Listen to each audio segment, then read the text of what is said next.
नमस्कार, आप देखना शुरू कर चुके हैं खबरें अब तक और मैं हूं आपके साथ पवन शर्मा।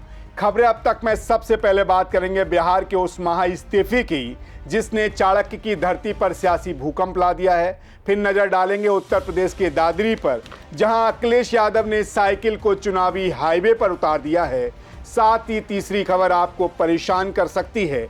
ईरान इजराइल की जंग की लपटें 7 समंदर पार करके उत्तर प्रदेश के उद्योगों तक आ पहुंची है। और आखिर में चर्चा उस चुनावी सेल की करेंगे जहां वोट के बदले नोट की बारिश हो रही है। लेकिन इन सभी खबरों को विस्तार से जानने से पहले चलिए नजर डालते हैं इस वक्त की हेडलाइंस पर।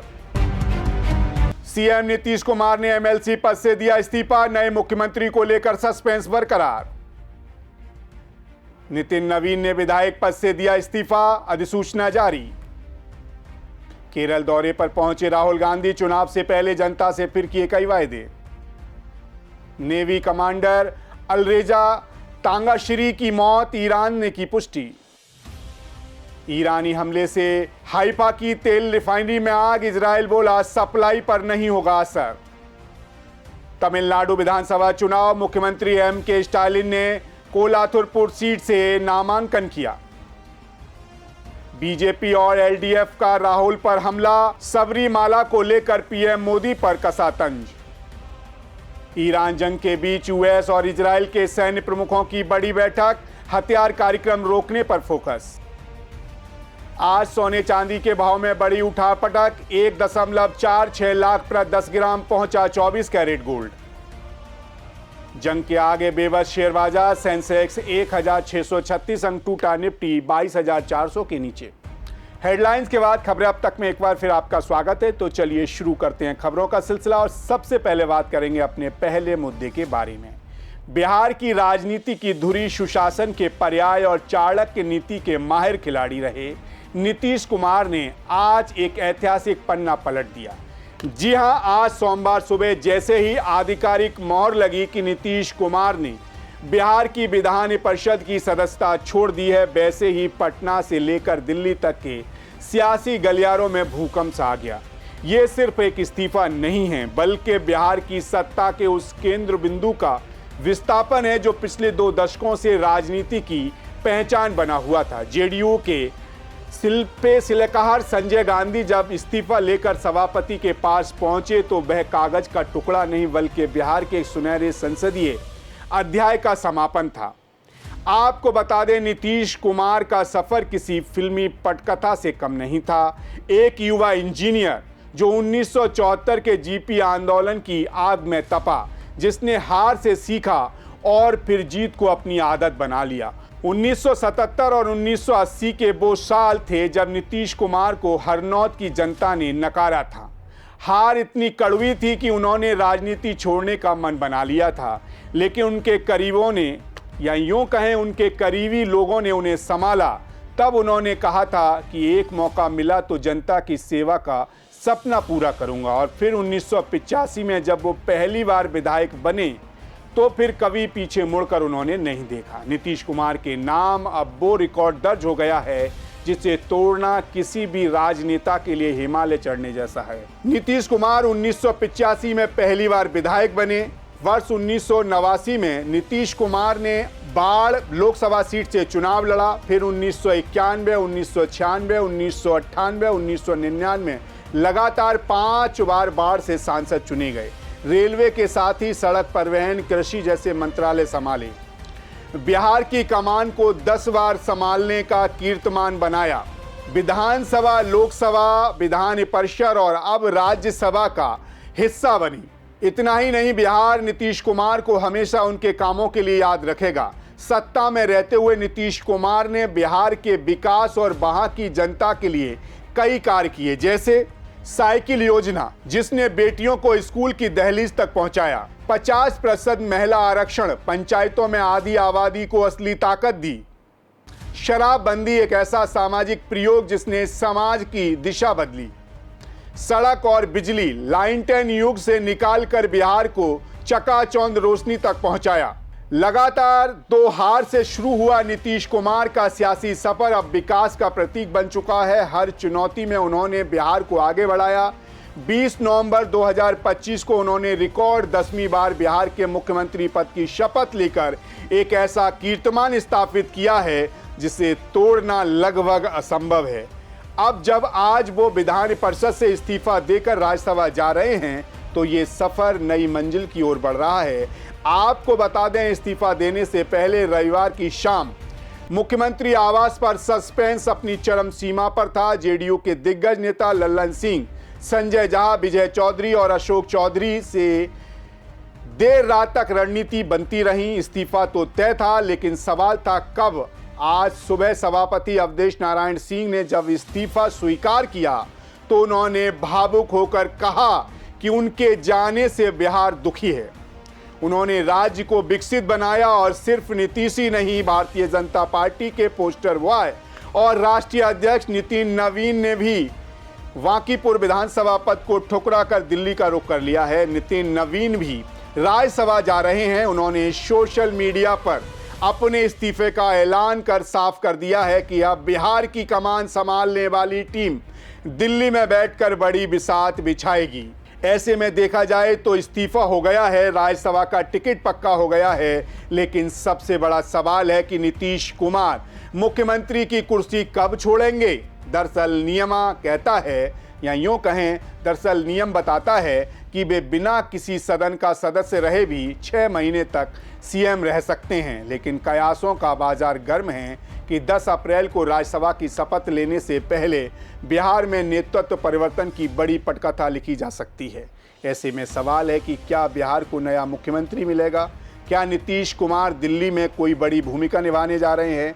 फिलहाल तो बस इतना ही कहा जा सकता है कि बिहार की राजनीति से नीतीश युग का एक हिस्सा विदा हो चुका है, ताकि राष्ट्रीय पलक पर एक नई चमक बिखेरी जा सके। आप भी तैयार रहिए, क्योंकि बिहार की राजनीति में अभी क्लाइमैक्स आना बाकी है। इसी के साथ खबरें अब तक में रुक करते हैं अगले मुद्दे की तरफ। उत्तर प्रदेश की सियासत में साइकिल की रफ्तार अब हाईवे पर आ गई है। जी हां, 29 मार्च को वो तारीख जब गौतम बुद्ध नगर की दादरी विधानसभा का मिहिर भोज डिग्री कॉलेज का मैदान सिर्फ एक मैदान नहीं, बल्कि समाजवादी पार्टी के लिए 2027 के लखनऊ सिंहासन का लॉन्चिंग पैड बन गया। समाजवादी पार्टी के राष्ट्रीय अध्यक्ष अखिलेश यादव ने समाजवादी समानता भाईचारा रैली के जरिए उस पश्चिम उत्तर प्रदेश में हुकार भरी है जिसे भारतीय जनता पार्टी का सबसे मजबूत गढ़ माना जाता है। आपको बता दें, ये सिर्फ एक रैली नहीं, बल्कि ये सीधे तौर पर प्रधानमंत्री मोदी के जेवरवार पर अखिलेश का दादरी पलटवार था। ढोल नगाड़ों की थाप, गगनभेदी नारे और हजारों की भीड़ के बीच अखिलेश ने साफ कर दिया कि इस बार मुकाबला बराबरी का नहीं, बल्कि आर पार का होगा। आपको बता दें, अखिलेश यादव ने रैली के लिए दादरी और राजा मिहिर भोज के नाम को चुनकर एक तीर से कई निशाने साधे हैं। सम्राट मिहिर भोज, जिन्होंने 9वीं शताब्दी में गुर्जर प्रताहार वंश का परचम लहराया, आज गुर्जर समाज की अस्मिता के सबसे बड़े प्रतीक है। खास बात तो यह है कि पश्चिम उत्तर प्रदेश के 32 जिलों की 140 सीटों पर गुर्जर समाज किंग मेकर है। ऐसे में सपा ने दिग्गज गुर्जर नेता राजकुमार भाटी को कमान सौंपकर यह संदेश दिया है कि सुशासन में अब पिछड़ों की असली हिस्सेदारी होगी। जिस प्रतिमा पर कालिख पोतने को लेकर विवाद हुआ था, उसी प्रतिमा पर माल्यार्पण कर अखिलेश ने गुर्जरों के सम्मान को सीधे सपा के झंडे से जोड़ दिया है। आपको बता दें, मेरठ, बागपत, मुजफ्फरनगर से लेकर नोएडा, गाजियाबाद तक जहां गुर्जर आबादी 5 से 15% है, वहां सपा अब भारतीय जनता पार्टी के वोट बैंक में सेंध लगाने को तैयार है। 2014 से ये भारतीय जनता पार्टी का कोर वोट बैंक रहा, लेकिन सपा मुस्लिम गुर्जर गठजोड़ इसे तोड़ना चाहती है। यही वजह है कि सपा अपनी रैली में पिछड़े, दलित और अल्पसंख्यक के साथ गुर्जर वोट बैंक पर भी फोकस कर रही है। आपको बता दें, समाजवादी पार्टी ने 2022 का विधानसभा चुनाव जयंत चौधरी की पार्टी राष्ट्रीय लोकदल के साथ मिलकर लड़ा था, लेकिन लोकसभा चुनाव से पहले जयंत ने भारतीय जनता पार्टी से गठबंधन कर लिया था, जिसके कारण लोकसभा चुनाव में इसका ज़्यादा असर नहीं पड़ा। वहीं आज चुनाव विधानसभा का है। ऐसे में सपा कोई कोर कसर छोड़ना नहीं चाहती। वो अपने सबसे कमजोर इलाके से शुरुआत कर रही है। ऐसे में अगर आने वाले समय में सपा के गुर्जर नेता भीड़ जुटाने में कामयाब रहते हैं तो ये भारतीय जनता पार्टी के साथ रालोद के माथे पर भी चिंता की लकीरें बढ़ा देती है। समाजवादी पार्टी अगर 20 से 25% गुर्जर वोट भी पाती है तो कई सीटों के समीकरण बदल जाएंगे। वहीं दादरी रैली में तल्खी तब बढ़ गई जब अखिलेश ने प्रधानमंत्री मोदी के एटीएम वाले बयान पर तीखा हमला बोला। अखिलेश ने कहा कि जो लोग एयरपोर्ट का उद्घाटन कर रहे हैं वो पहले ये बताएं कि पिछले 7 में से 6 एयरपोर्ट बंद क्यों हो गए। कहीं ये जेवर एयरपोर्ट भी बेचने के लिए तो नहीं बनाया जा रहा है। सुनिए अखिलेश यादव ने क्या कुछ कहा। जो उद्घाटन हुए सरकार में, जो कभी समाजवादियों की भी देन है उसमें बनाने में, 7 एयरपोर्ट में 6 बंद हो गए हैं। 7 एयरपोर्ट उद्घाटन किए गए थे, 6 बंद हो गए हैं। कम से कम इस एयरपोर्ट का ये वादा करके जाते कि उद्घाटन के बाद इसको बेचा नहीं जाएगा। लगता तो ऐसा है कि ये उद्घाटन ही बेचने के लिए किया गया है। रैली में आने से पहले हम लोगों को कुछ एटीएम की बातें सुनने को मिली हैं। एटीएम की बातें सुनने को मिली हैं। हम लोग तो 10 साल से सरकार में नहीं हैं। कम से कम अपने छोटी वाली एटीएम का हिसाब किताब तो कर लेते कि 10 साल में एटीएम का कितना हिसाब किताब बना होगा। और मैं ये अपने पत्रकार साथियों को एक क्विज, एक एटीएम का क्या फुल फॉर्म हो सकता है वो छोड़ करके जा रहा हूं। इस एटीएम ने न केवल देश बल्कि दुनिया को, न केवल देश बल्कि एटीएम ने दुनिया को परेशान किया होगा। जो लोग ए के बारे में समझते होंगे वो टीवी जान जाएंगे, वो एम भी समझ लेंगे। सुना है कि ए पर बहुत मेहरबान रहते हैं कुछ लोग, इसीलिए एटीएम याद आ रही है उनको। वहीं अखिलेश ने किसानों के मुआवजे, बेरोजगारी और पेपर लीक जैसे मुद्दों को उठाकर युवाओं और अन्नदाताओं को सीधे अपने पाले में खींचने की कोशिश की। उन्होंने वायदा किया कि सपा की सरकार बनते ही किसानों को बाजार रेट पर मुआवजा दिया जाएगा। अखिलेश यादव ने दादरी के मन से एक नया वैचारिक युद्ध छेड़ दिया।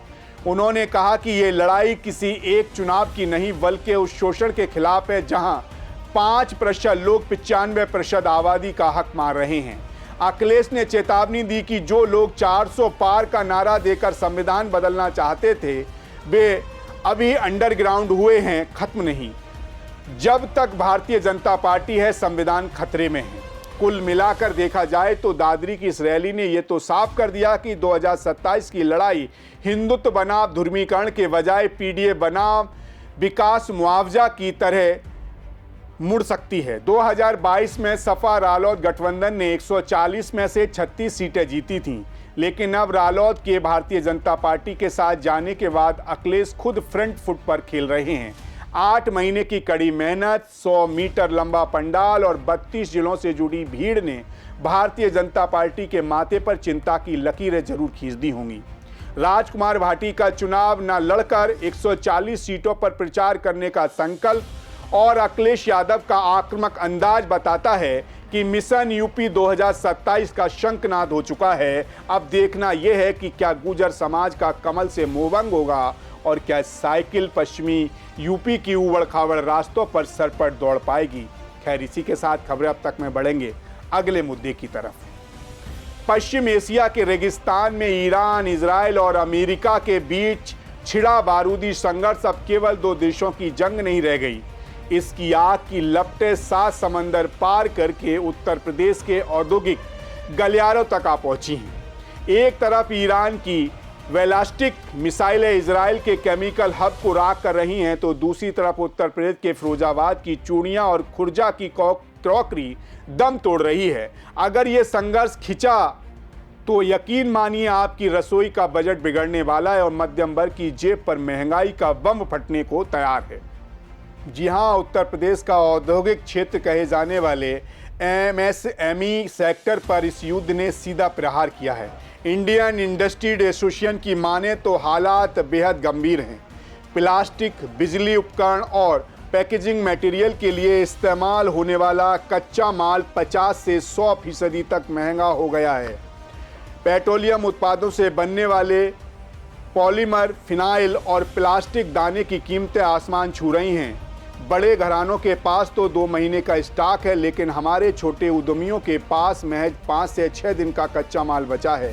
कीमतें बढ़ने से वह अपना माल बाजार में बेच नहीं पा रहे हैं, जिससे नौकरियों पर तलवार लटक रही है।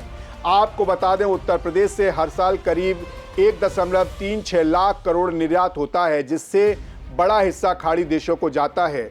Chikankari, readymade garments, leather, safety shoes के कंटेनर बंदरगाहों पर अटके हैं। वहीं ईरान भारतीय बासमती चावल का सबसे बड़ा खरीदार है, लेकिन युद्ध से इस व्यापार की कमर टूट गई है।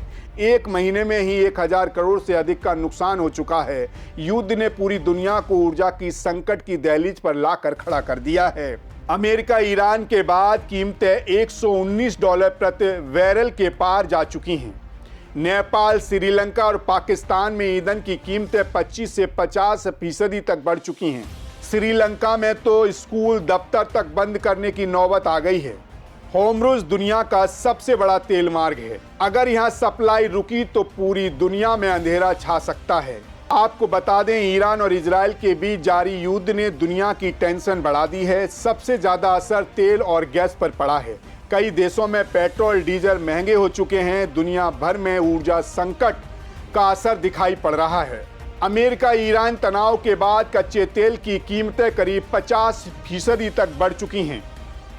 नेपाल में पेट्रोल और डीजल की कीमतों में लगातार बढ़ोतरी हो रही है। पाकिस्तान में केरोसिन और अन्य ईंधनों की कीमतों में बढ़ोतरी हुई है। श्रीलंका में ईंधन के दाम 25% तक बढ़ चुके हैं। बांग्लादेश ने भारत से डीजल आयात बढ़ा दिया है। वहीं इस संकट के बीच इजराइल के औद्योगिक क्षेत्र में ईरान ने अपनी बैलिस्टिक मिसाइलों से तबाही मचाई है। वहां के केमिकल हब से निकलता काला धुआं इस बात का गवाह है कि जंग अब रिहायशी इलाकों और आर्थिक केंद्रों तक आ पहुंची है। अब जंग सिर्फ सरहद पर नहीं बल्कि नेताओं के घरों पर पहुंच रही है।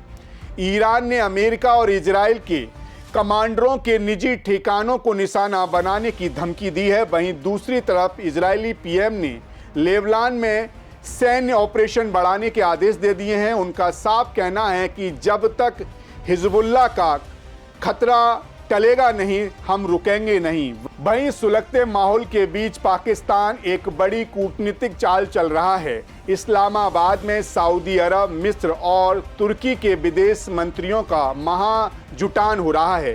पाकिस्तान का कहना है कि वह अमेरिका और ईरान के बीच संवेद बहाव का काम कर रहा है। वहीं इसी बीच डोनाल्ड ट्रंप ने ईरान के नए नेतृत्व को समझदार बताया है और संकेत दिए हैं कि समझौता हो सकता है, लेकिन साथ ही उन्होंने ईरान के तेल केंद्र पर कब्जे की धमकी देकर सस्पेंस बरकरार रखा है। कुल मिलाकर देखा जाए तो जंग को 31 दिन बीत चुके हैं, लेकिन शांति की राह अभी भी बारूद के धुएं में गुम है। एक तरफ सीज फायर के लिए कड़ी शर्तें हैं तो दूसरी तरफ इजराइल का विस्तारवाद है। भारत सरकार ने एक्साइज ड्यूटी घटाकर अपने नागरिकों को बचाने की पूरी कोशिश की है, लेकिन अगर सप्लाई चेन लंबे समय तक टूटी रही तो असर गहरा हो सकता है। उत्तर प्रदेश के उद्यमी आज दुआ कर रहे हैं कि मिसाइलों पर शोर थमे और कूटनीति की जीत हो, वरना सुलगता हुआ पश्चिम एशिया भारत के मध्य वर्ग की खुशियों को झुलसाने में कोई कसर नहीं छोड़ेगा। जाते जाते आपको आज के एक और अहम मुद्दे से रूबरू कराते हैं। सावधान हो जाइए, क्योंकि देश की राजनीति में एक नया और सबसे कामयाब शॉर्टकट फॉर्मूला हिट हो गया है और वो है नोट दो वोट लो। जी हां, मौजूदा वक्त में 4 राज्य और 1 केंद्र शासित प्रदेश की चुनावी बिसात बीत चुकी है, लेकिन इस बार मुकाबला विकास के मुद्दों पर नहीं बल्कि सीधे बैंक खातों में पहुंचने वाली मोटी रकम पर टिका है। आचार संहिता की धमक से ठीक पहले मुख्यमंत्री अपनी तिजोरियों के मुंह खोल चुके हैं। कोई महिलाओं को 9,000 दे रहा है तो कोई बुजुर्गों की पेंशन में हजारों की बढ़ोतरी कर रहा है। आपको बता दें, मुख्यमंत्री हेमंत बिश्व शर्मा ने भोग बिहू के नाम पर ऐसा मास्टर स्टॉक खोला है कि विपक्षी देखते रह गए। देश की 40 लाख महिलाओं के खाते में सीधे 9-9 हजार रुपए डाल दिए गए। एक ही दिन में 36,000 करोड़ रुपए स्वाह। आपको जानकर हैरानी होगी कि राज्य की कुल टैक्स की 10% कमाई है। वहीं दूसरी तरफ तमिलनाडु में एम.के. स्टालिन की सरकार ने पोंगल के नाम पर 13,000 करोड़ रुपए का गिफ्ट हैम्पर खोला है। 2.22 करोड़ परिवारों को 3,000 रुपए नगद, चावल, चीनी और गन्ना बांटा गया। इतना ही नहीं, 1.3 करोड़ महिलाओं को पहले ही 5-5 हजार रुपए भेज दिए जा चुके हैं। यानी स्टालिन सरकार ने अकेले इस साल 9,556 करोड़ रुपए सिर्फ कैश बांटने में फूंक दिए। वहीं पश्चिम बंगाल में 15 साल से काबिज ममता दीदी ने भारतीय जनता पार्टी की लाडली बहना वाले दाव को ही अपना हथियार बना लिया। उन्होंने महिलाओं की मदद को 500 से बढ़ाकर 1500 और 1700 रुपए कर दिए हैं। इसके अलावा बेरोजगार युवाओं के लिए 1500 रुपए महीना और आंगनवाड़ी कार्यकर्ताओं के लिए अलग से बोनस। बंगाल की इन योजनाओं का कुल बिल 18,600 करोड़ रुपए तक पहुंच गया है। वहीं केरल की लेफ्ट सरकार ने अपनी सामाजिक सुरक्षा पेंशन को बढ़ाकर 2,000 रुपए कर दिया है, जिस पर सालाना 2,976 करोड़ रुपए का अतिरिक्त बोझ पड़ेगा। आपको बता दें, सत्ताधारी तो खजाना लूट ही रहे हैं, लेकिन विपक्ष भी पीछे नहीं है। तमिलनाडु में AIMDMK ने मुफ्त फ्रिज बांटने का दांव चला है। वहीं पहली बार चुनाव मैदान में उतरे साउथ सुपरस्टार थलपति विजय की पार्टी ने तो सपनों का पिटारा ही खोल दिया है। उनके वायदों में महिलाओं को 2,500 रुपया महीना, सिल्क की साड़ी, शादी के लिए सोना और यहाँ तक कि नवजात लड़कियों के लिए सोने की अंगूठी शामिल है। देखा जाए तो ये चुनावी फॉर्मूला हिट तो है, लेकिन इसकी कीमत आने वाली पीढ़ियां चुकाएंगी। जी हां, देश के 15 राज्यों में ऐसी योजनाएं चल रही हैं जिन पर सालाना 2.46 लाख करोड़ रुपए खर्च हो रहे हैं। हालात ये है कि कई राज्यों को स्कूल, अस्पताल और सड़कों जैसे विकास कार्यों का बजट काटकर इन कैश ट्रांसफर योजनाओं में डालना पड़ रहा है।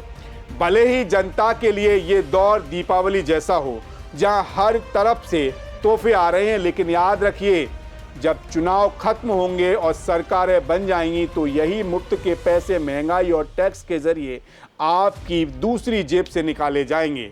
अब देखना दिलचस्प होगा कि जनता इन नोटों की बारिश में भीग कर किस सत्ता के शिखर पर बैठती है और किसे थैंक यू बोलकर घर भेज देती है। तो आज खबरें अब तक में हमने देखा कि राजनीति हो या वैश्विक युद्ध, हर हलचल का सिरा सीधे तौर पर आम आदमी की जेब और उनके भविष्य से जुड़ा है।